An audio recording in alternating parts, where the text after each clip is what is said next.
The province of Naita Siri claims it has been instrumental in the assisting of government in relocating people. A considerable amount of land belonging to Naita Siri is now used by hundreds of families who have nowhere else to go.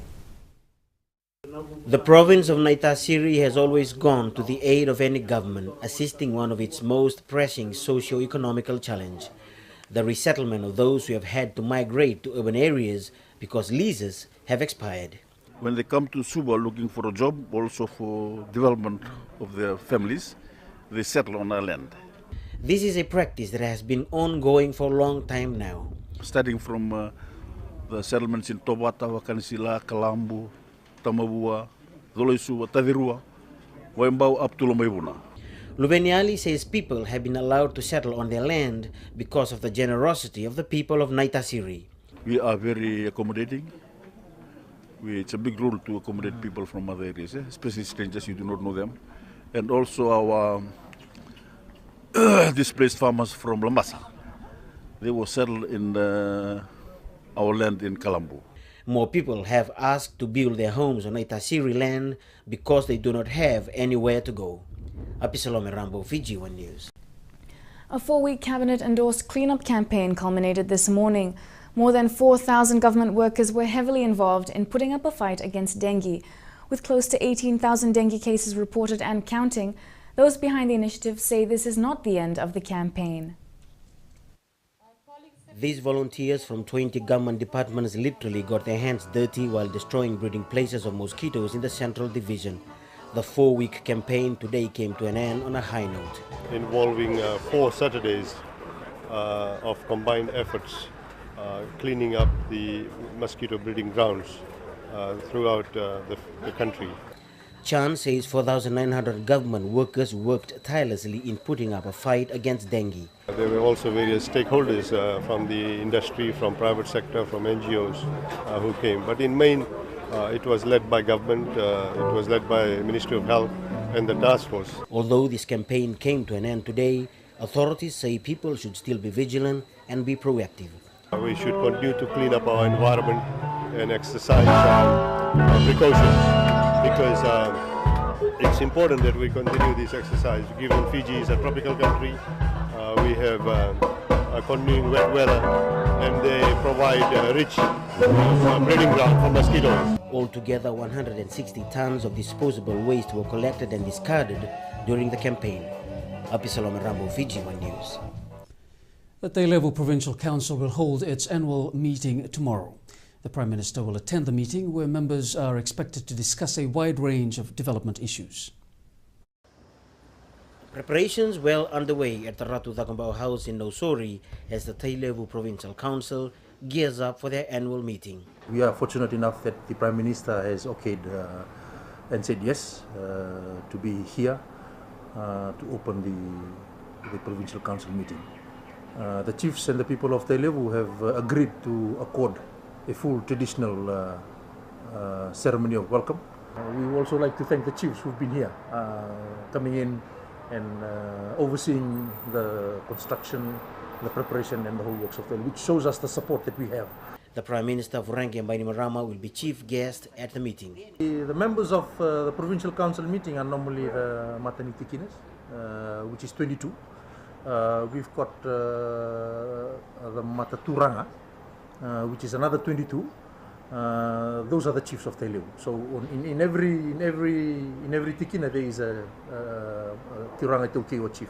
Around 80 members of the council will be attending the 2-day meet. Apisalome Rambo, FJ1 News. The Ministry of Health believes the dengue outbreak can be controlled quicker if cleanup campaigns are carried out more intensively. With 12 deaths and close to 18,000 cases reported so far, the outbreak is a concern for the ministry.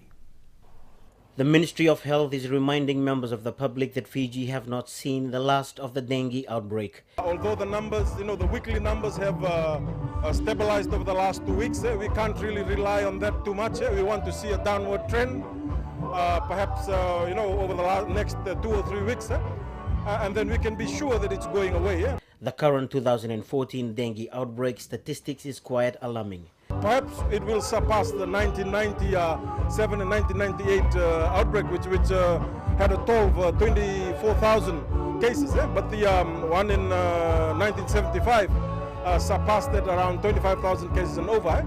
We've reached the 18,000 mark with regards to dengue incidences in Fiji, but this is for the period of October last year to last week of this year. However, Dr. Kama says there is no indication so far if the outbreak has reached its peak number. We're looking at 24,000 is the peak that we might hit, but the parameters that we're looking at for dengue cases is from 12,000 to 48,000. Maybe we won't hit 48,000, perhaps we'll hit 24,000. We're not really sure. That is yet to be seen.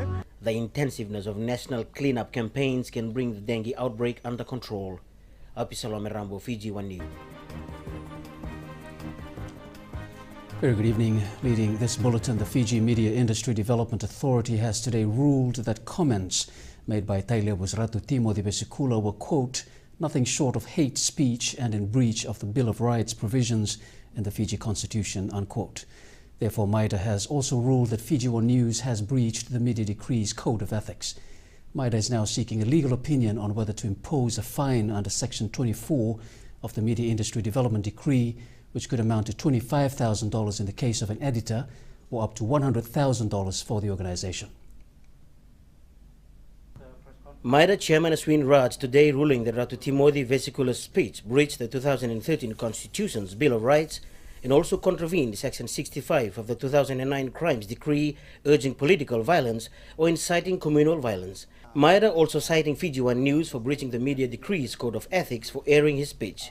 My decision this morning cannot be misconstrued, and I emphasize again, cannot be misconstrued as an impingement on the freedom of expression or dismissed as yet another instance of gagging media freedom by MIDA, as has been insinuated by some who are posturing as the Praetorian Guard of human rights, but sadly very quiet on the issue of hate speech. Raj also cited Section 66, which relates to seditious intention to raise discontent or disaffection and to promote feeling of ill will and hostility between different classes of the population of Fiji.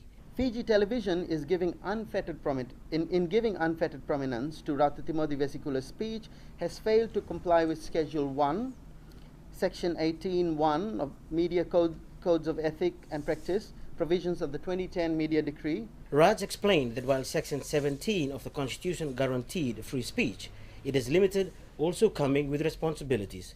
While 17.2 crucially prescribes the following, and I think this is very important for the media to understand, that freedom of speech, expression and thought, opinion and publication does not protect A, advocacy of hatred that one is based on any prohibited ground of discrimination listed or prescribed under Section 26, and 2, constitutes incitement to cause harm. Now I want the media to take full cognizance of Section 26 of our Constitution, and it was also imperative in the preservation of the following, and the law is very clear.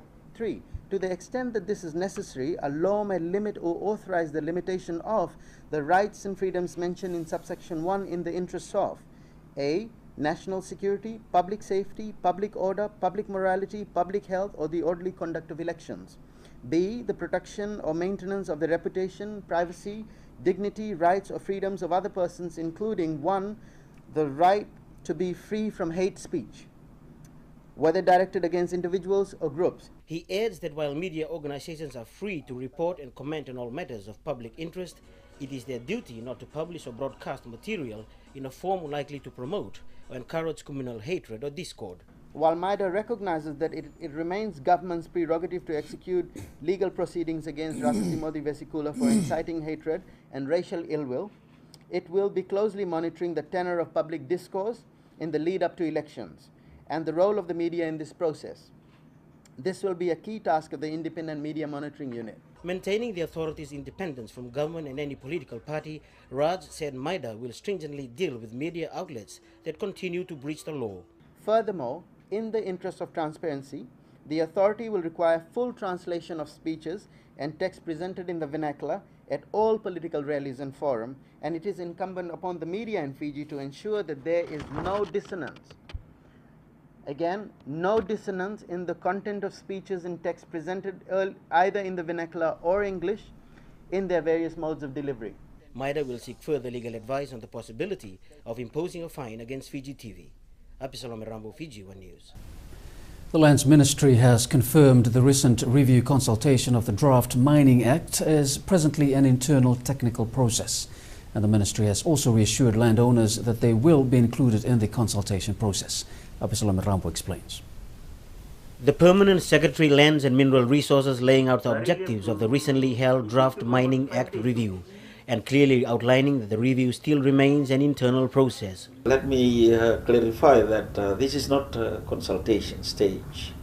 It is an in-house, internal process. Bosewanga says the next stage of the review will now consist of a brainstorming session with various departments of government, from the Ministries of Agriculture, Finance, Itoke Affairs, Strategic Planning, Lands and Forestry and Fisheries. So this is basically the main policy committee, which is going to look at and endorse this draft act before it goes out for consultations, public consultations.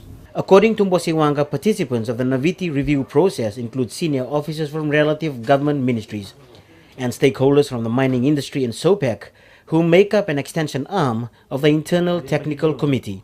So we'll work out that the consultation schedule, and we will ensure that all the key stakeholders will be consulted, and that includes landowners that are going to be affected. The recent Mining Act review was held at the Naviti Resort along the Coral Coast. Abisalam Rambo, FJ1 News. Palm Sunday was celebrated around the country today. Also popularly known as Children's Sunday, younger Christians took center stage in almost all churches today. It is a special occasion that occurs only once a year, a day our church elders take the back seat and listen to children's contribution. Palm Sunday and the days that follow as part of Holy Week are an opportunity for the Christian community to reconnect with the historical events that took place almost 2,000 years ago, when our young children reenact the triumphant entry of Jesus into Jerusalem. We are remembering something that took place more than 1,000 years ago. It's a day where our young are put to the test, reciting Bible verses they have memorized. In Fiji, Methodists around the country are celebrating also Children's Sunday. It's a way of our children engaging with this faith history of ours, and also to speak to us. The message from our children today in the Sunday school was that we are called to live a life of repentance, of righteousness and of holiness, to step away from being hypocritical and to come back to see what is important in our lives. At Mount Hermon Chapel in Dalanavesi, children from nearby communities gather to celebrate with boarders of Ballantyne Memorial School. I would like to thank the Dalanavesi community. They have really taken care of us, the BMS students, and also making us comfortable staying here in this community. Yes, they have given us this day for us to actually celebrate Palm Sunday together with the Sunday school in Dalanavesi, and we are so happy for this day. Abisalam Rambo, FJ1 News.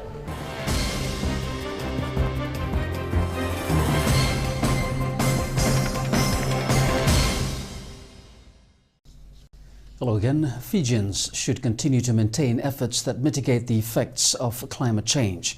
And according to a Fijian academic, a lot of motivation can be drawn from the experiences of those who lived before us. It's a global phenomenon that has affected the lives of those living in our coastal communities, one that has made them vulnerable to natural challenges like sea level rise. I think it is important not to create that atmosphere of helplessness. Our people, we must remember, have lived in our islands for centuries, and obviously they have some skills, some knowledge that have allowed them to sustain themselves in these very trying environments over this long period of time. Vaitayaki says local communities can mobilize positive action against this threat. Climate change is going to be part of our lives for as long as we can work out at the moment. And I think it's wise to use all the resources we can have, including the traditional knowledge that our ancestors have used, and get to do the little that we can to adapt to the changing conditions. In a recent trip to Europe, Vetayaki says it is evident international perception on the issue has changed. The international community is now getting to acknowledge this body of knowledge that indigenous people all over the world possess. That's what allowed the people to live in the Himalayas, to live in atolls like we have in Fiji. Vetayaki says local traditional practices can contribute to the global campaign. The wise thing to do is to use those that apply to local conditions and local challenges today, like methods of agriculture, the kind of crops, the seasons, and put those to good use. Apisalome Rambo, FJ1 News. The Fiji Police Force will continue to work closely with schools in an effort to keep crime out of their compound. The scholastic program moved to Lami High School today, where students were encouraged to work with police. The Scholastic Crime Stoppers program taking awareness down to another level. My advice to you all, please use those creative ideas for the betterment of your schools and in the community. Police relying on students to take ownership of the campaign. The Scholastic Crime Stoppers vision is to create a safer and a crime-free learning environment in schools, which is broad, but your school has the responsibility to keep your schools and its environment crime-free. Students reminded about how peer pressure affect their lives. Students, being teenagers, are more vulnerable to peer pressure, so my advice to you, it is to have more peer involvement that engage or enhance the quality of life in creating a safer and crime-free learning environment in your schools. Apisalome Rambo, FJ1 News. Natural disasters in Fiji has increased because of the combination of lack of usable flat land, irresponsible farming practices, and a weak legislation enforcement strategy. In response to the latest findings of the Intergovernmental Climate Change Report, people are urged to use sustainable land use methods to mitigate risks. Apisalome Rambo with that story. The devastating effects of natural disasters here in Fiji is a reality people are slowly coming to terms with. And this continues to be a challenge because of the scarcity of resources. Because of the arable land, which is just about 25%, the total land area in Fiji, about 25% is flat, to marginal, to undulating land. Ratukalo says almost all flat land are in use, so people look for optional land for residential and farming purposes. So people now are moving up into encroaching our marginal lands and the steep slopes. If you go to Nandi, if you come around the back road of Nandi, if you look at all the flats have already been taken up for agriculture and other uses. So people are moving up into the hills. And such moves have resulted in the unsustainable management of the environment. So I took a trip right up to Nosir Island, just a quick one, just 3 days after the flood. What I saw, I was just want to check the streams. How is the stream flowing? But when I went up after 3 days, no water was in the stream, which clearly shows to me that most of the water that comes through during the how many days of rain has gone through the system right down into the rivers. And that's why we had the flooding in Nandi town. There is a need to teach farmers conservation measures through safe agricultural practices. We have a legislation that we have in Fiji, which is called the Land and Water Resource Management Act, or a decree. Has just been enacted a few years ago by the current government. One of the problems is the enforcement of the legislation. Apisalome Rambo, FJ1 News. The impact of technology on the education system was one of the many issues at the two-day Fiji Principals Association conference. And one of the greatest challenges identified was students' exposure to the latest developments in information technology. As executive officers of their respective schools, these principals from all over Fiji have been reminded that their role demands diligence and honesty. There's a general reminder for civil servants, teachers to be impartial with the upcoming general elections and also to be transparent in their leadership. Accountability has been highlighted as well. It was a timely reminder, especially with government pouring out financial assistance to the schools. Especially when there is the provision for the education fee-free grant. And the principals have to work with the stakeholders to ensure that there is transparency with regards to the distribution and the monitoring of funds in the schools. Those holding leadership positions admitting teaching is no longer what it was some decades back. One of the major challenges is the changing context in which we live in, the challenge amongst our students and the way they are exposed to IT. It's not bad, but it's how we manage change as we move into the 21st century and be aware of the needs to upskill with our IT knowledge to be in par with other countries. And discipline now an issue. There are a lot of rights that come into the schools as well, but we have reminded students that with rights goes responsibilities. They have their roles to play as well, and rights should not be abused to the extent that will be very destructive to the schools. 149 principals attended the two-day conference. Apisolome Rambo, FJ1 News. Fiji has also contributed to an international survey that has resulted in the shift of focus from communities to schools. The 2010 Global School Health-based survey provided data on which the Ministry of Health, World Health Organization and Ministry of Education based their smoke-free school initiatives on. 4 years on, Fiji is ready to launch its first smoke-free school campaign. Apisolome Rambo has more. The World Health Organization stating the reasons behind the current focus from communities to schools, highlighting Fiji's role in a survey held some 4 years ago.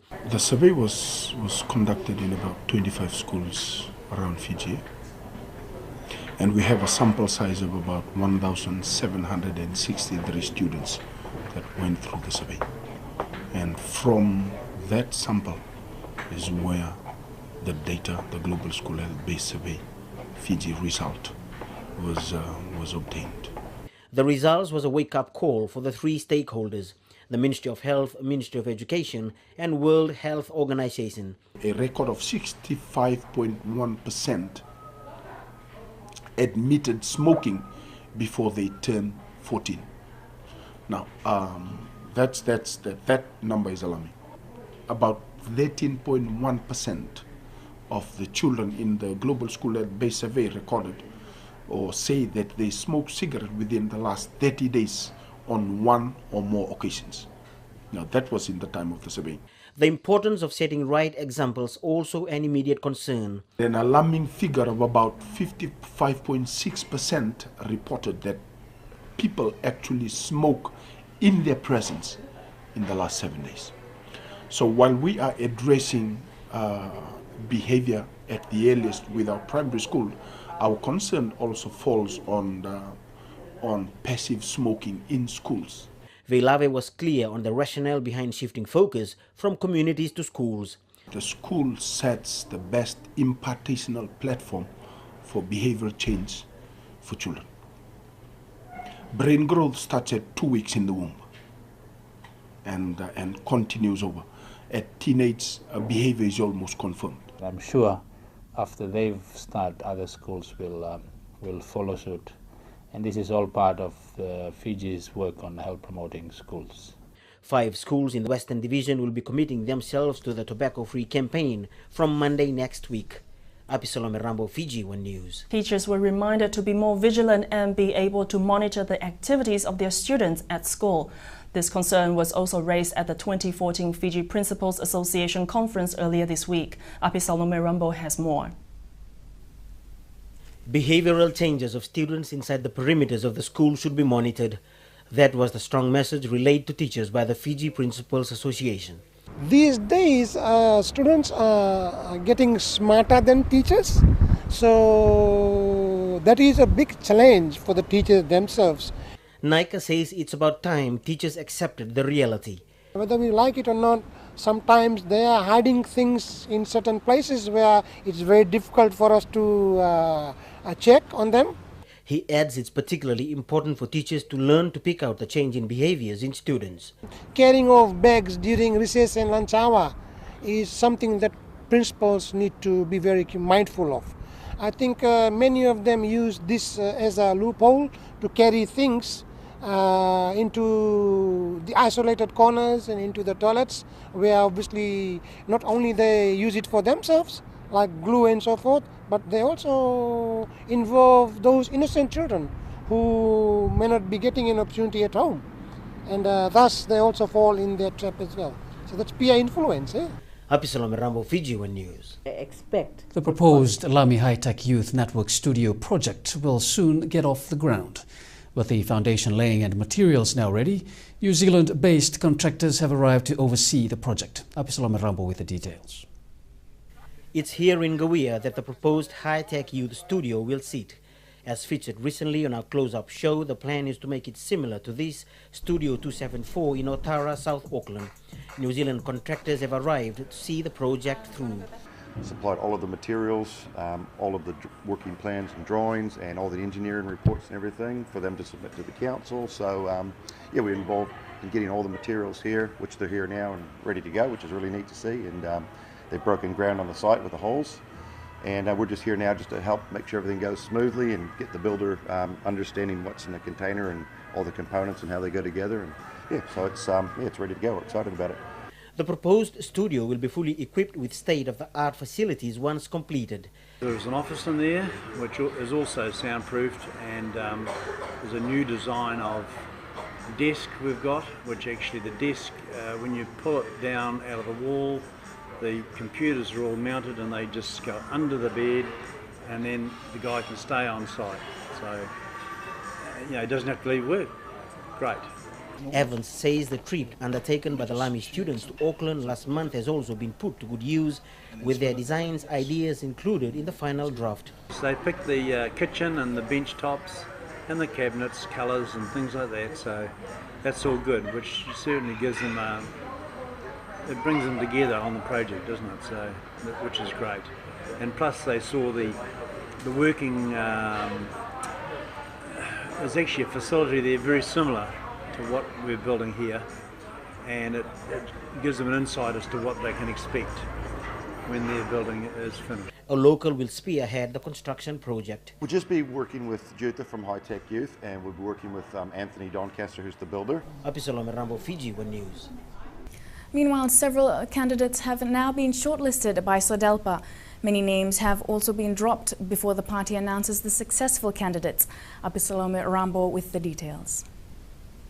SODELPA starting off with 100 names on its list of aspiring candidates, and now it's been cut down to 70, 20 more than the actual 50 election candidates as stipulated in the electoral decree. We really need to check on some of the backgrounds of the candidates in terms of health, in terms of police clearance, in terms of tax clearance. So we need a very clean candidates or nominees.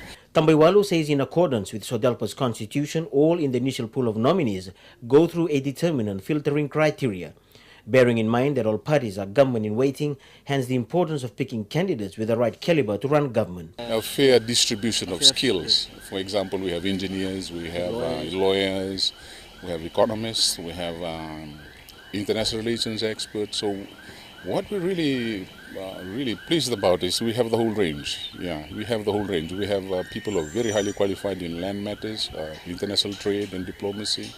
We have people who are very highly qualified in labor issues. We have former people who worked formerly in the Ministry of Finance. So this is the team that we want to put out to the public. So SODELPA's overall objective is to put in a team that will lead the country forward. Yes, we are looking at the first week of June for our lineup.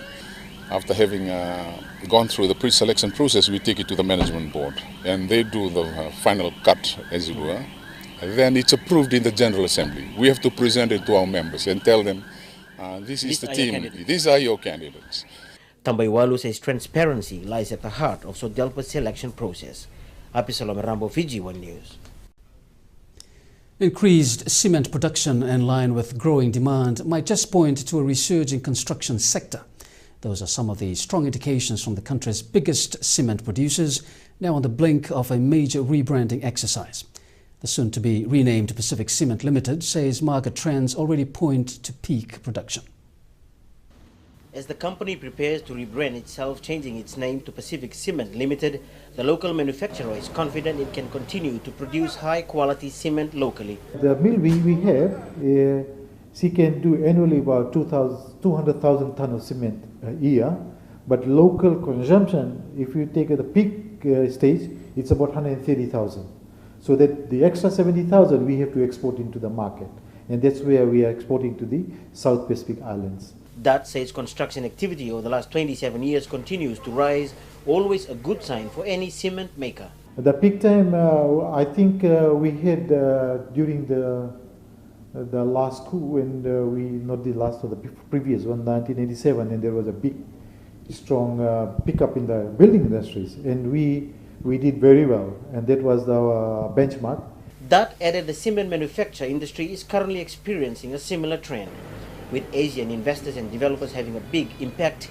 But since their prices are regulated by the Commerce Commission, this has allowed them to keep their product at reasonably affordable levels. So eventually, if everything goes well, and then we sell about 130,000 tons of cement, and we don't have a major disaster in the R&M of the plant, I think we just given about $1.3 million for the profit level.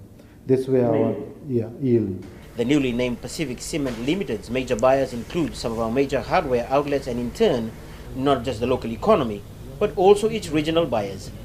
Apisalo Marambo, FJ1 News. Communities living around the Pacific Cement factory in Lamy are now enjoying a safer environment than what they were used to before. The positive environmental impact occurred following a major overhaul in the technical nature of the factory's operation. Apisalo Marambo with this story. Those living around the Lamy-based Pacific Cement factory can now literally have a breath of fresh air. What used to be covered by a grey blanket of dust particles some years ago is now all clean and green. All this is due to a shift from the normal technical operations of the mill. When Fiji Industries started, they were a clinker manufacturing company, and that while manufacturing the clinker, there were a lot of emissions coming out, the dust and the smokes. So couple of years back, I think about more, if I'm not mistaken, we changed that cement clinker production to a cement grinding mill. With much timely assistance from an Asian development partner, the company opted for a more environmental friendly operation. So now we get the clinker out from Japan, the best quality clinker we can get in Japan, and it's been imported and then grinded only here. So the emissions have been finished, and you can see the green trees are there. However, that says this has not stopped them from employing other means to possibly further eradicate waste emissions from their factory. We have 3 massive dust collectors, and during the production of the cement, if we do have some dust coming up, these dust collectors collect that and put it into their tank again, so we cannot see any dust in the air. Recently, we bought 2 dust bellows, which costed us about $300,000 to keep further dust flying out from our bagging area. So we are doing the best for the environment, to be friendly with the environment. Apisalo Marambo, FJ1 News. The Ministry of Agriculture has had to intervene in a standoff between the Fiji Cooperative Dairy Company Limited and Fiji Dairy Limited. This is over the absence of a proper milk supply agreement, which farmers claim denies them of a proper pricing. Now both parties will be required to meet with the ministry and sort out their differences for the wider benefit of the industry. Apisalo Marambo with that story. After recent concerns by the Fiji Cooperative Dairy Company Limited over the absence of a milk supply agreement, the Agriculture Ministry has intervened. Despite questions sent to it last week, Fiji Dairy Limited have remained tight-lipped. And now the factory is run differently from the cooperative, unlike in the past when the cooperative used to own the factory. I think the area in which we're going to address the pricing is to get the company, both the factory and the Rewa Cooperative Dairy Company, for us to sit together and discuss this in detail so that we can come up with the pricing structure. Tunambuna says the standard regulated price will have to take into consideration the different costs the 2 different parties incur during their operations. Tunambuna added one must also be mindful of the quality of milk supplied by farmers, which directly determines the quality that will be produced by the factory. The milk that are sold on market are sold on quality, and that also includes the milk that's sold to the Fiji Dairy Company, Dairy Company in Nambua. This is a world trend, and everybody has to be required to be producing milk at a quality because it's sold to consumers, and consumers will demand to pay for the quality of the milk that they get. As for the concerns raised by dairy farmers on the absence of a milk supply agreement, Tunambuna says this is something that has to be negotiated and discussed widely between Fiji Cooperative Dairy Limited and Fiji Dairy Limited. I would believe that they have their formula of calculating the price that they pay to the farmers. And this will be known to them because it's based on, as I said, some costs that are the costs that they incur in the whole operation. I think the concern that the farmers have, which was raised lately, was based on the high input cost faced by farmers, and it has some concern with the income that they are getting, which may not be able to be recovering some cost. Tunambuna says the ministry have been aware of this issue now for some time and is now intervening for the benefit of all sides. I'm not really confirmed with a date, but we will be doing all we can as soon as possible to address the issue of the milk pricing. Apisola Merambo, FJ1 News. Since October last year, more than 25,000 people have been diagnosed with dengue fever. 15 people have died from the disease, with the latest fatalities recorded in April and May. However, numbers have consistently dropped from 200 cases a week to now 50 cases last week. Apisola Merambo with the details. The Ministry of Health have yet to technically validate their numbers, but according to figures they collected from clinics, the spread of dengue fever is beginning to slow down. What was 200 cases a week in February, March, and even in April has started to decline during the April period. Towards the end of April, we are now looking at we saw 50 cases a week. Kama says the cumulative total figure for dengue now stands at 25,300 cases from the 30th of October last year to last week. Of these cases, there's been 13 deaths so far. Sorry, there's been 15 deaths so far. 2 deaths have just been registered, one in April and the other in May. The ministry grateful to all stakeholders who helped out with the national cleanup campaign. Initially, in the beginning, we had brutal indices, which is a measure of the dengue vector's density, as high as in some areas 30, 20, being the threshold given for high-risk areas is usually 20. So initially, when we started off, there were a lot of high-risk areas which had high densities of the vector, and as the interventions were being implemented in these areas, we saw a gradual decline in the vector indices in these areas. Kama says the outbreak is definitely in its last stage. The case numbers are reducing, and we are heading towards the tail end of the outbreak. Towards basically trying to determine as to how we are going to, whether we're going to call a closure or not. Apisola Merambo, FJ1 News. The recent spike in activity in our natural resource sector is not a bad thing, but the World Bank cautions that sustainability is vital for long-term returns and growth. This is one of the findings in a recent report released by the World Bank on employment opportunities for Pacific Island states. With much needed revenue flowing into government and relevant stakeholders like landowners, the natural resource industry is one of the most acceptable facets of socio-economical development, making its mark here in the Pacific. Natural resource industries have been successful in many Pacific Island countries, and they can thrive despite what are often higher costs in Pacific Island countries, arising because of their smallness and because of their distance to larger markets. Hug says though the financial return is lucrative, Pacific Island states should approach it cautiously. Because you can often have issues with environmental damage, you can often have disputes arising between landowners and investors, and it's also important that the government's very careful to make sure it's getting a fair share of the revenues that are derived from exporting these natural resources. Hug added it is also vital to ensure that an adequate regulatory and legislatory environment is in place. I think one of the key points we made with this report is that often jobs in those natural resource industries are not the highest quality jobs, and sometimes they're not the most sustainable jobs either. So it's important for government as well to think before plunging into subsidizing investment or subsidizing the creation of jobs in those industries. As always, there are other alternatives for better investment and more sustainable economical returns. It's often useful to think about the alternative uses of those fiscal resources. For example, investing in social services, health, education, or basic infrastructure that can benefit a broader range of people and create opportunities for a broader range of jobs. Apisolome Rambo, FJ1 News. New farming models have been introduced in a number of communities in Viti Levu to ensure farmers adapt to conservation measures. The initiative, implemented by the Secretariat of the Pacific Community and government, ensures a hands-on approach is taken to address issues of climate change such as flooding. Apisolome Rambo with the details. The purpose of the newly introduced farming model is to educate farmers on how one can alleviate climate change problems like massive flooding because of poor farming techniques. A number of communities recently hit by floods are currently being trialed. Basically, most of the communities are living up in the hills, like Nangant. So we use a type of growing crops on the slope where we use hedgerows like vetiver grass, and also intercropping with agroforestry.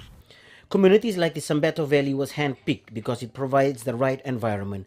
Like in Tailevu, in Namulomulo village, we've done it in Waimbau, we've done it also in Serua and Ambotin, and actually we've worked in Singatoka, Tilibalevu village. Consistency after the launch and continuing with the project is a challenge. Once we come in and assist them and they see that these things are working, but in terms of the sustainability of it, that's the area that they need support always. Because this thing costs a lot of time and money to put in the conservation measures. Fiji sets the precedent for the use of this model in the region. Before, when the colonial sugar refinery were looking after our sugar, one of the clauses in their contract to the farmers was you need to put in conservation measures, otherwise we won't buy your sugar. The new farming model project is funded by US aid. Apisolome Rambo, FJ1 News. The European Union today marked EU Day by holding a range of activities. One of its key events saw it partnering with the Forum Fisheries Agency in highlighting the sustainability of our Pacific tuna resource. Apisolome Rambo with the details. An artwork by various Pacific artists reflecting how the tuna industry has literally carved out an economy across the region.